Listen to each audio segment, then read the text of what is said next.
it's the month of Allah, it's the month of Quran, where Quran was revealed. So what better than to discuss Quran and to get familiarized with Quran and the teachings of Quran as well. So without further ado, I'll go right into what I want to talk about tonight. Right after the speech, inshallah, we will have dua iftatah. So we're planning on doing the dua before the Maghriban prayers. Then we'll have Maghrib Salat, followed by Iftar, and then we'll come back for Isha prayers. And inshallah, trying to finish the program all by 9:35 or 9:40, so that next day you can get up 3 in the morning for the Sahri once again, as it is very difficult, obviously, because of the times.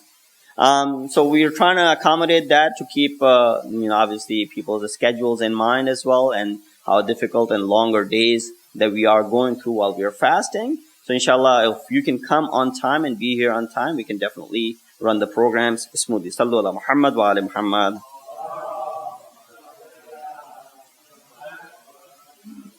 It says the month of Ramadan is the month in which the Quran was revealed, a guide for the people, the most authoritative of all guidance, and a criteria to discern right from wrong. Anyone of you who knows that the month of Ramadan has begun, he must start to fast. Those who are sick or on a journey have to fast the same number of days at another time. God does not want to impose any hardship upon you. He wants you to have comfort so that you may complete the fast, glorify the God, His having given you guidance, and that perhaps you may give thanks to Him as well. So this long ayah of Surah Baqarah, verse number 185, covers many aspects. First thing that it talks about is the start of month of Ramadan. The first and the foremost wajib and the obligation of every individual is that as soon as the month of Ramadan is embraced, what should you do? You should start fasting. And then it gives you details of those people who cannot fast or who should not fast. Obviously, those who are sick, who are unable to complete this fast, it is hardship for them, difficult as far as their physical status is concerned. Secondly, those people who are traveling, due to the hardship in travel as well as the ahkam of Shariah, it is not allowed for you to fast while you're traveling. So what should you do? This ayat also gives us the explanation and the answer to that as well. That at another time, after the month of Ramadan is over, when you are back in your hometown or when you're back at ease, you should go ahead and make up those fasts. There's no kafara upon you. All you have to do is make up the qada for this fast. And Allah subhanahu wa ta'ala wants ease for you. He does not want to entail any sort of hardship for you, so that you may be able to glorify Him and you may be able to thank Him at the end. So all of these things are basically covered in this one particular ayah. The word Ramadan has appeared in Quran only once. So if you look through the Quran and the verses of Quran, all the 6,000 plus ayat and the 30 juz and the 114 chapters of Quran, you will only find the word Ramadan appearing only once. Now the word Ramadan is appearing once, but the month of Ramadan has been referred to on many occasions. So for example, Inna anzalnahu fi laylatil qadr. So it talks about the night of Qadr, which has happened in the month of Ramadan. At another place, it says, Tabarakallazi, glorified Allah subhanahu wa ta'ala, who revealed this book in the blessed month, in the shahr, which is Barakah. So the reference to the month is given, but the word Ramadan has only appeared once in all of Quran. So we see that Quran has appeared only once, and it's the only month which is mentioned by its name in Quran. No any other month has been mentioned by its name. This is the only month which has been mentioned. Ramadan's literal meaning is what? To burn away. When something is burning away, but you do not see the smoke coming out of it, or there's no ash left behind it, that is what Ramadan is called. Why, you would say, why is it called that? Because the reason behind naming this month Ramadan is that the sins of human beings and insan is also burned away in this particular month of Ramadan. The same way, you do not see any smoke coming out of it, and you will not see any ash remain after this, but just by embracing and going through this month of Ramadan in the way that Allah subhanahu wa ta'ala in this particular ayat is asking you to do so, what does it do? It burns away the sins and the misconducts and the shortcomings of insan. Of course, Quran was revealed in this month on the night of Qadr. That also adds on to the sharafat and the virtues of this particular month, which is known as month of Ramadan. Later on, I will mention that Ma'asumin have actually said to us that do not call upon this month as you would call upon any other month. Do not say Ramadan came, rather say the month of Ramadan came. Why? Because this month has a sharafat with it. At the same way, you would not call upon on anyone who's older than you. Even those who are younger than you and those who are the same age, you call them with respect. But especially those who are older than you, what do? You add some sort of, laqab or title before their name to show respect to them. The same way a brother would mention brother's name with respect, or sister would mention sister's name with respect, or their mother's name or their father's name or whatever. The same way Prophet is telling us that when you name the month of Ramadan, do not just say Ramadan came or Ramadan started or I'm in the month of Ramadan. No, rather say the month of Ramadan started. Why attach the title of the month with it? To show the utmost respect it has. Why? One of the reasons that this month has this virtues is because Allah subhanahu wa ta'ala, who's beyond time and space. Time and space is for people like you and I, for all the creations that Allah subhanahu wa ta'ala has created. He was there before time, and He will be there. He was there before any space existed. Now that's very difficult for us to imagine, not having any time or not having any space. But that is the fact, that Allah was prior to, even the word using prior is not appropriate for Allah subhanahu wa ta'ala. He was there when there was no time, and He was there when there was no space. Now go ahead and imagine however you want to. Philosophers have explained that. But this time and space is for the other creations.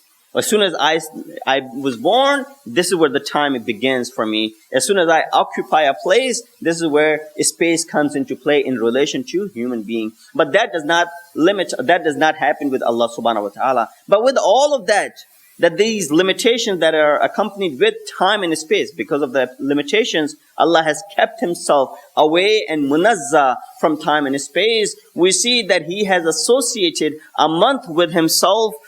In other words, He has associated time with Himself, and He has also associated a space, a place for Himself. That just shows you the importance of these two places. One is the Shahrullah, which is the month of Ramadan. Second is Baytullah, which is Ka'batullah, which is also associated with Allah subhanahu wa ta'ala. Now Allah does not reside in that house, nor does Allah subhanahu wa ta'ala live in this month.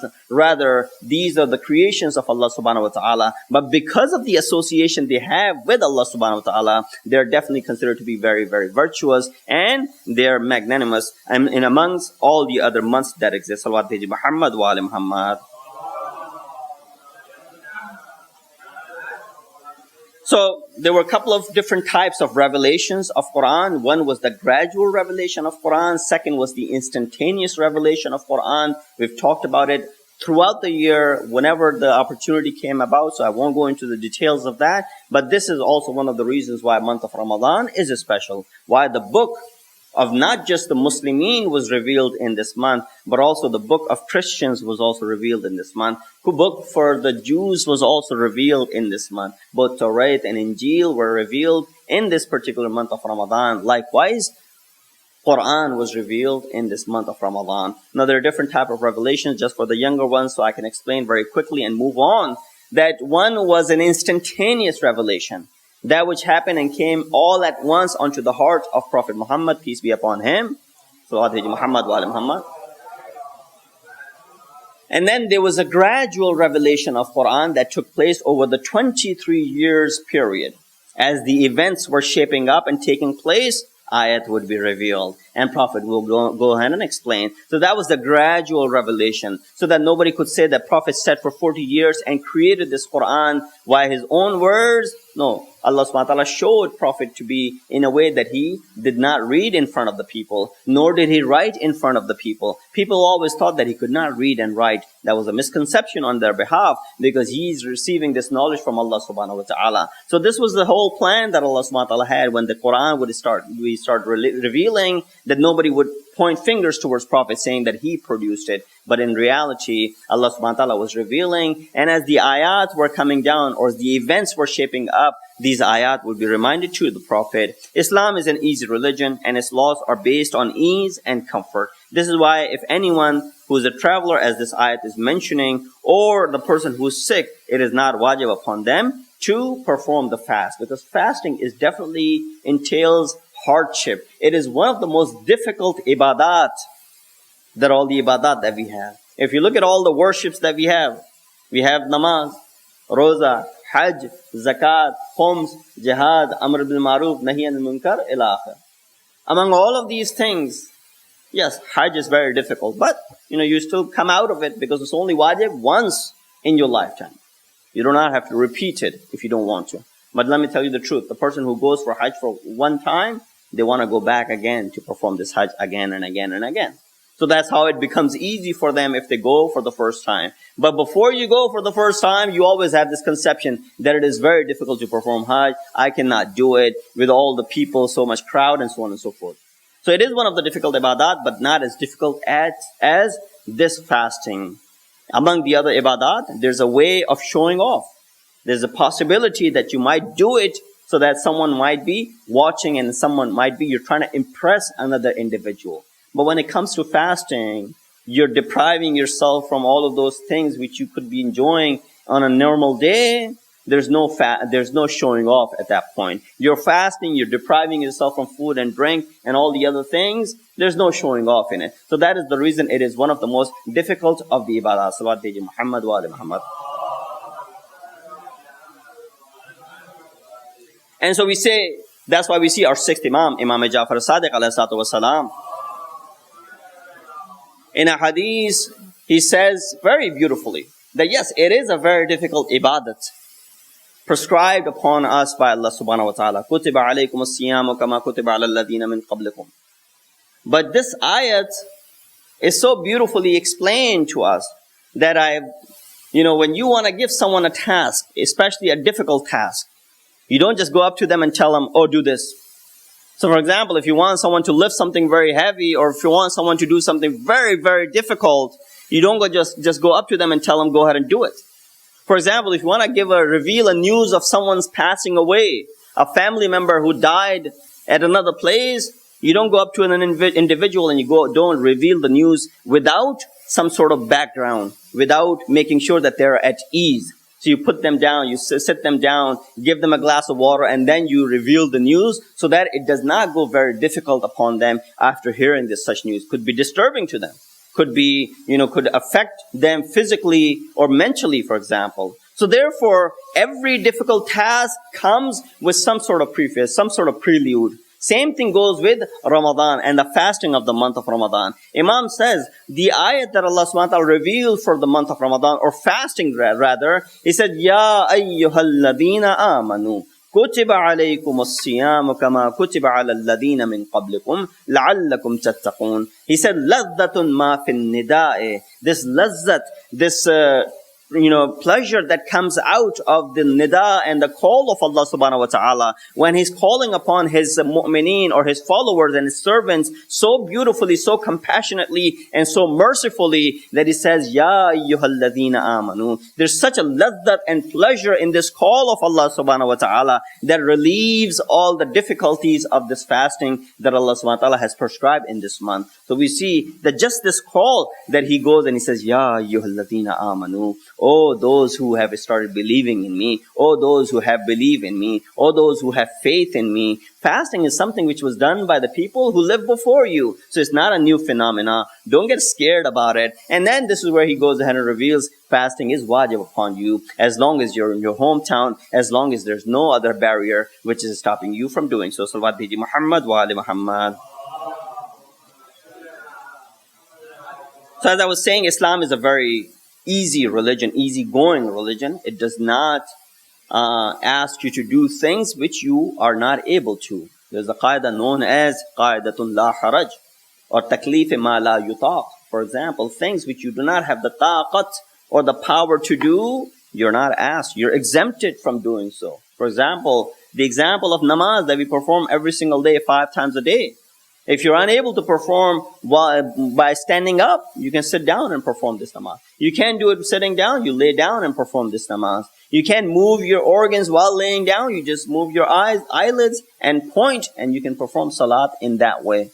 If water is difficult for you to use or there's some sort of harm entailing in it, don't use the water, use tayammum, use the khak and the dirt to perform this purification and go ahead and perform this ibadah. So Islam is a religion of ease, does not want to complicate things for you. The same way Allah subhanahu wa ta'ala is giving us this leniency when the month of Ramadan begins. If you are unable to fast for whatever reason, there's some sort of difficulty, do not worry about it. There will not be any sort of penalty upon you. Only you'll have to make up the qada at a later time. And if you're unable to make up the qada at a later time, all you do is give fidya, which is to feed one poor person for each fast that you miss, and it will be as if you have fasted along with the mu'mineen and muslimin throughout the month of Ramadan. Prophet over here, when he was giving this khutbah on the last Friday of Shaban, before walking into the month of Ramadan, he says it very beautifully and eloquently as well. He says, قَدْ أَقْبَلَ إِلَيْكُمْ شَهْرُ اللَّهِ.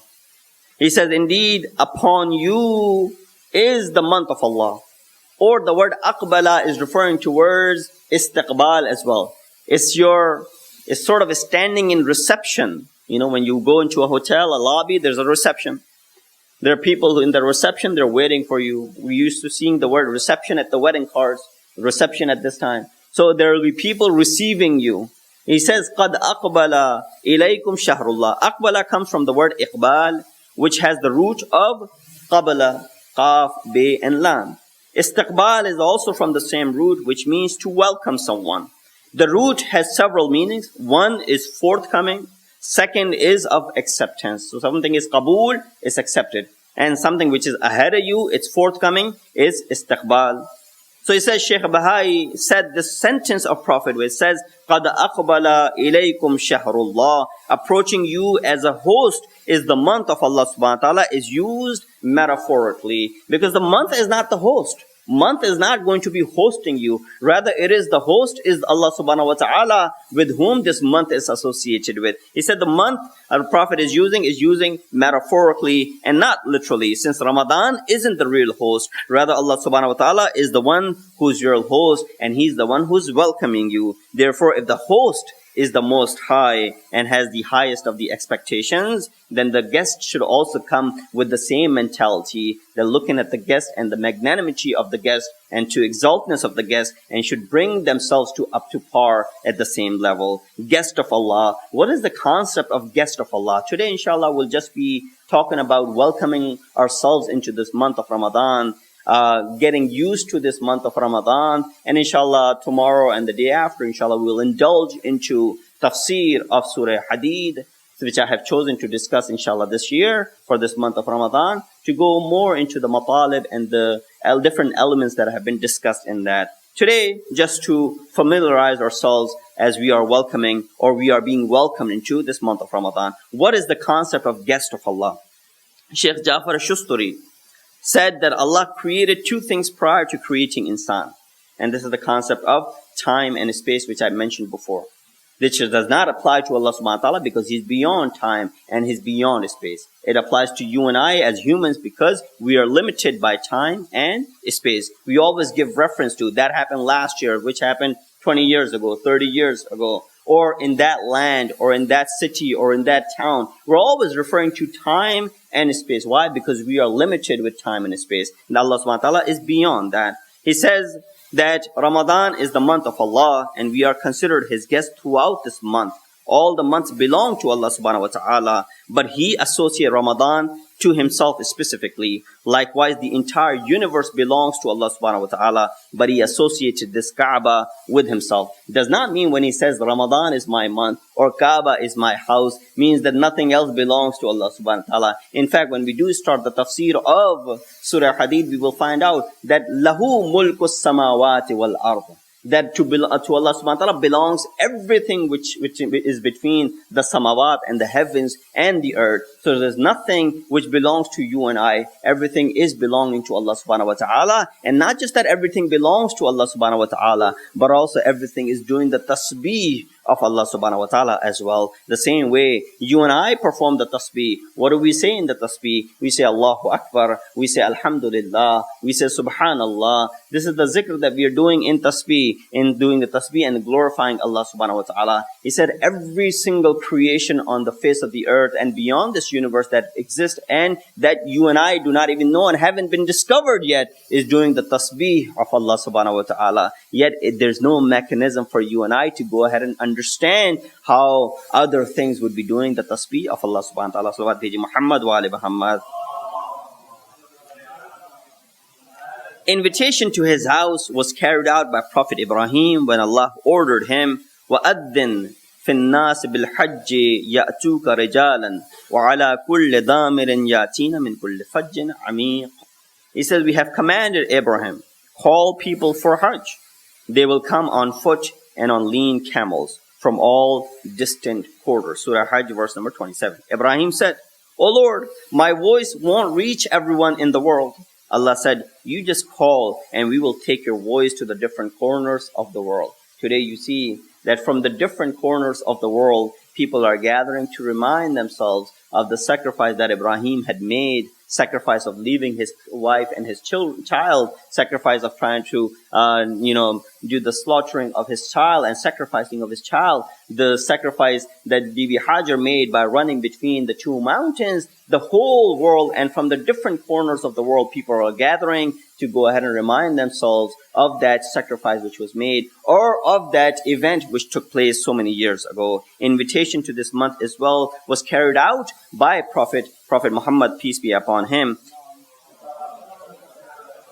It says if one is unable to raise the level of taqwa, iman, or bring reform and do tawbah and istighfar in this month, then there is another opportunity which has also developed its color, being the guest of Allah, and that is Bab Rahmatul Khasa, the special door for the mercy of Allah subhanahu wa ta'ala, that is in the form of Karbala, that is in the land of Karbala, that is in the form of Ashura, in the form of Imam Hussein, that in the month of Ramadan, in the land of Karbala. So if a person is unable to get anything out of this month, which is a pity, that all the doors of hell are closed, the doors of paradise are wide open, shaitan is put into shackles, there's no possible way for you to deviate from the path, but still you deviate from the path, then there's definitely no hope, especially when you are unable to take advantage of all of the things that are given to you and bestowed upon you in this particular month of Ramadan. Among the examples that we always remind ourselves, I have a minute or two left,